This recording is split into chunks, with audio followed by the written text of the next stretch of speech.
You'd never try a 100-meter sprint with your shoes tied together. That's exactly what we do when we let our dogs drag us to the start line, burning mental energy before we even hit the ring. I'm Trevor Smith, and in 15 years of training sport dogs, I've seen this same mistake that costs handlers precious seconds and stresses out amazing dogs. Whether you got a Border Collie with the intensity of a laser beam or a dog who thinks agility is just an excuse to go visit some friends, today I'll show you how to fix loose leash pulling in just 3 sessions. This exact framework is what I use for high drive dogs, from corgis who think they're race cars to greyhounds who forget they're built for speed and not pulling. The first session, it starts tonight at your house in your living room with 0 pieces of equipment. But here's the thing, and this is crucial. If you skip the foundational step I'm about to show you, your dog may never truly relax at the start line, ever. So do me a favor, tap the like button right now if you're serious about smoother healing, a stronger connection with your dog.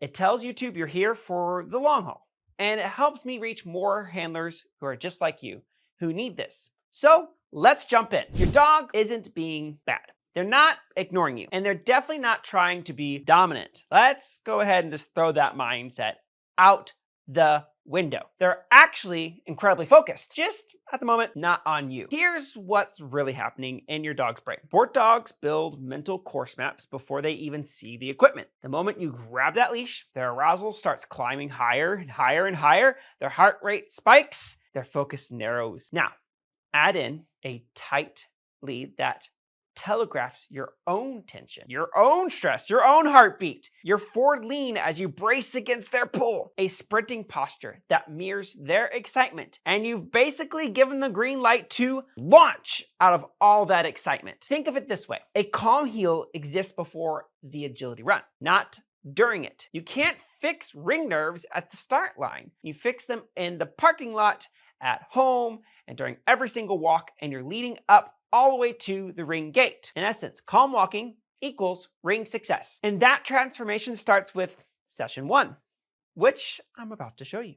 But first, let me tell you about the biggest mistakes I see handlers make. They practice healing when their dog already is amped up. And it's like trying to teach calculus during a fire drill. Your dog's brain literally can't process new information when they're in that state. So we're gonna flip the script entirely. Session 1, the direction change. Here's where the magic happens.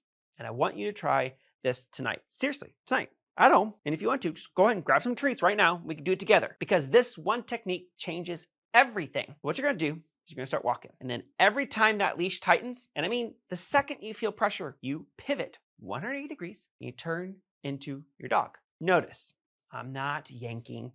I'm not saying no. And I'm not getting frustrated. I'm just pivoting, pausing, and waiting for slack in that leash. The moment, I mean the exact moment, there's give in the leash, mark it with yes and move forward again. Timing is everything in this. Here's your session 1 protocol. Start with 5-minute micro walks. Set a timer if you have to. Aim for 10 to 15 direction changes at minimum. Stay in an open, distraction-free space. Your backyard can be perfect. If you need to, go ahead and just do it in your living room if it's big enough. What they're learning is pulling equals delay. Following equals reward. It's that simple. But here's the part most people miss. You have to be more patient than your dog is persistent. Some dogs figure out all this in 1 session. Others, especially high drive ones, and you sport dogs people know what I'm talking about, might test you for a week. Bonus technique that accelerates this process is you drop a small, high-value treat from your pocket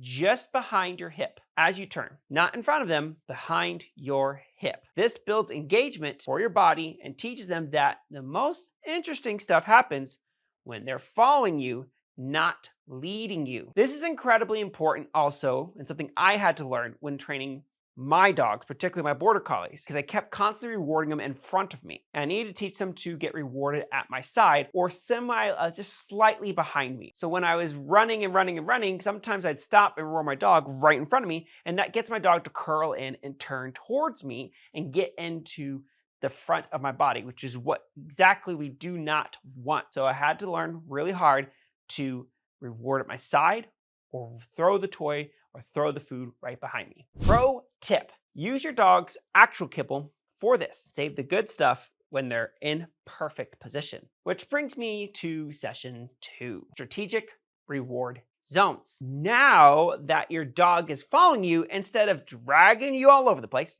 it's time to build serious value at your side. This is when we create what I like to call magnetic healing. Now, it's not like healing like you're magic healing, you're cured, but healing like walking at your side. So magnetic walking, whatever you want to call it, but I'm calling it magnetic healing. Here's a non-negotiable rule. Food only appears when your dog's shoulder lines up from the seam of your pants. Not in front, not too far behind, but right at the seam of your pants. Now, this is particularly for walks. When we're rewarding our dog ahead of us for driving forward towards an obstacle, that's different. This is particularly pertaining to them walking nicely at our side, right at the seam of your pants. Let me break it down to you. Hand feed directly from your pocket at your hip, or drop that treat right at your foot. Say yes the instant they're in position. After 20 successful repetitions, you can start adding the verbal cue with me. Some agility people like to use the word wit. You may have heard this before, and this may come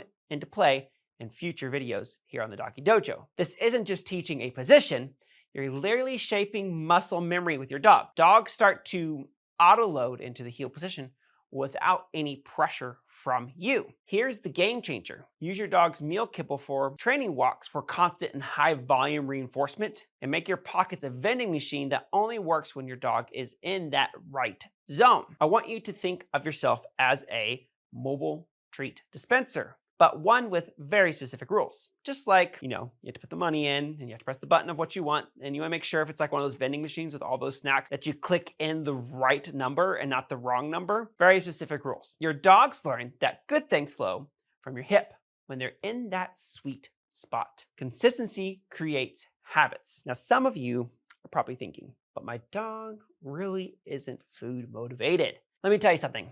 Every dog is motivated by something. If kibble doesn't work for you, try, maybe something a little higher value at that point. And if that's not working, you can always try using their favorite toy, quick scratch behind the ears, or even just verbal praise. To some extent, we're going to have to discover why they're not so food motivated or want to work for you for food. And if you have questions about that, go ahead and pop those in the comment section down below, and we'll hit that in a future video. The key is timing and consistency. Session 2 typically takes 3 to 5 walks to solidify. Don't rush it. The foundation determines everything that comes next. Session 3, the distraction ladder. This is where we separate the good dogs from the great dogs. Session 3 is the distraction proofing phase, and it's going to test both you and your dog. But we're going to do this together. And if you want to, once again, do this together with some treats, grab some toys, you're going to need it all. You're going to build what I like to call the ladder of distractions, and the order does matter. Level 1, food bowl placed about 10 feet away. It's crucial that your dog has a far enough distance away from the food bowl to be successful. Level 2, their favorite toy on the ground. Working your dog to be successfully ignoring the toy. Level 3, maybe a helper dog moving 15 feet away, or going to a space or public environment where there are other dogs and people, whether they know you or not. Sometimes just working in these environments help your dog be more successful. Sometimes working around all sorts of environments at parks and at places where other people and dogs hang out, help your dog be more successful in dog sports. Level 4, multiple distractions combined. This is probably more advanced, where you have the toy, you have your food, and you have people moving around. You can do this once again in public spaces and just get your dog used to working and focusing in on you in that nice healing position, or we like to call the reward zone at your side. Here's the rule that makes and breaks this section. If your dog breaks position, tightens the leash for more than 1 second, not 2 seconds, not 3 seconds, you need to immediately reset the challenge and maybe even take a step back, teaching him that calm focus equals forward motion and excitement equals restarting back to the start position. No negotiation, no second chances. Keep your distractions controlled and raise the difficulty slowly. I see so many handlers jump to level 1 all the way to level 4 and wonder why their dog falls apart. This step transforms your calm leash walking into ring-ready self-control. By the end of session 3, Your dog should be able to walk past their favorite things without losing their mind. But here's what nobody tells you about distraction training. Your energy does matter more than the distraction itself. If you are tense, expect them to fall apart. They will. They relax, confident, and patient, and believe in your training and believe in your dog to be successful. Believe in you being successful. Before we get to the final test, let me show you an advanced technique that takes this to the next level. Something I only teach in my premium courses, but I'm sharing it here because you stuck with me this far. It's called the attention anchor. And it works like this. Every 20 steps, stop walking completely. Don't say anything, just stop and wait. Your dog eventually look around and go, what's happening? And then they'll slowly look at you. And at that moment they do, mark it with the word yes and immediately start walking again. What you're building is an automatic check-in. Your dog learns that the flow of the walk depends on their attention to you, not just their position beside you. Practice this for 1 week and you'll have a dog who not only walks beside you, but actively monitors you for direction changes. This technique alone has solved pulling problems that handlers struggled with for years. All right, it's time for your graduation test. And this is where everything comes together. When you arrive at your next training session or trial, before you even think about getting your dog out for potty breaks or warm-ups, you're going to do this. Leash up and start a 60-second walk from your car to the ring entrance. Your requirements: do 3 direction changes if needed. Keep the leash slack the entire time. Include at least 1 attention anchor. Walk past other dogs and distractions. Your dog heals all 60 seconds without a single moment of tension on that leash. Congratulations, you've mastered loose leash walking for sport dogs, which is such an achievement. And give yourself a big ol' pat on the back for that. But this isn't just a walk. It's a complete mindset shift that carries into the ring. Dogs who nail the 60-second parade show up calmer, more focused, and more connected with their handlers. Calm arrival equals better performance. Now, some of you might be asking yourself, what happens when things go wrong? Let me address the 3 most common issues I see with this training, because I guarantee at least one of these things will happen to you. Problem number 1, my dog gets it at home, but falls apart in public. Happens all the time in all training circumstances. Solution? You're jumping environments too quickly. Go back a session or 2 and practice progressively busier locations. Start in your front yard, then maybe a quiet parking lot, then a moderately busy area, and then keep moving up the difficulty. Problem number 2, my dog only heals when I have treats. So frustrating. Well, at this moment, it seems like you're bribing and not really training. Treats should mark the behavior, but not be luring it. So get those treats out of your hand. And if you have like a little treat pouch like mine, maybe even put the treats in your pocket, or put the treat pouch on the opposite side of your dog. This is really, really important. Practice with empty pockets sometimes, and then maybe having the treats off to the side, rewarding with praise and pets, or maybe using a toy. And this is where your dog has to understand that just because they don't see food doesn't mean the behavior doesn't exist anymore, and doesn't mean that you're not gonna reward them with something. Problem number 3, my dog heals perfectly, but then explodes at the start line anyway. I know.